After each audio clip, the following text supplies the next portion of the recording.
UzCard aslida kimga tegishli? E'tibor berganmisiz? Oxirgi paytlarda internetda go'yoki hammamizni qattiq asrab avaylayotgandek, Ichki ishlar vazirligidan tortib oddiy blogerlargacha karta o'g'rilaridan ogohlantirgan. Telegramdan havola kelsa kirmang, kiberhujum bo'lyapti, pullaringizni yechib olishyapti degan bong urushlar tinmayapti. Qoyil qolish kerak. Davlatimiz bu firibgarlarga qarshi ayovsiz kurashyapti. Lekin nimagadir natija nol. Oddiy xalqning peshona terisi bilan misqollab yiqqan chaqasi ko'z o'ngida g'oyib bo'lyapti-yu, qudratli hukumatimiz faqatgina ogoh bo'ling, o'zingiz aybdorsiz deyishdan nariga o'ta olmayapti. Eng qizig'i nimada bilasizmi?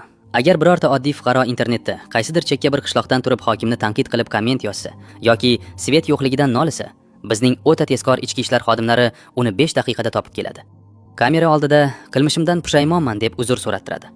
Lekin gap oddiy xalqning kartasidan millionlab pullarni yechib olayotgan firibgarlarga kelganda, o'sha mashhur markazlarimizning qo'li kalta bo'lib qoladi. Manzilni topish qiyinmish, pullar chet elga chiqib ketganmish. Qiziq, nega oddiy xalqni qo'rqitishga kelganda soatdek ishlaydigan tizim, xalqni himoya qilishga kelganda qotib qoladi? Yana bir mantiqli savol. Bu firibgarlar osmondan tushganmi? Sizga qo'ng'iroq qilganda yoki Telegramdan yozganda ism familiyangizni, telefon raqamingizni va hatto qaysi bank mijozi ekaningizni qayerdan biladi? Bizning barcha shaxsiy ma'lumotlarimizni pasport bilan shu tizimlarga kiritishga majburlashdi-ku. Demak, ba'zan ichkaridagi kimdir o'zi sotmoqda yoki tizim shunchaki teshik. Hukumat bizni majburan yalang'ochlab shu tizimga kiritib qo'ydi. Endi esa ma'lumotlarimiz bozorda kim ochdi savdosida yuribdi. Shu joyda haqli savol tug'iladi. Agar hukumatning kuchi o'z fuqarosining kartasidagi pulini, hatto shaxsiy ma'lumotlarni himoya qilishga yetmas ekan, unda nima jin urib xalqni naqd pulda savdo qilish huquqidan cheklayapti? Mayli, ishlatmayman bu kartangizni. Menga naqd pulimni beringlar desangiz, iloji yo'q. Siz o'qituvchimisiz, shifokormisiz, davlat ishida ishlaysizmi yoki butun umr mehnat qilib pensiyaga chiqqanmisiz? Oyligingizni va nafaqangizni shu kartaga tushirib berishga majburlashgan. Sizda zarracha tanlov yo'q. Siz shunchaki har oy kimlargadir o'lpon to'lab turish kerak bo'lgan sog'im sigirsiz xolos.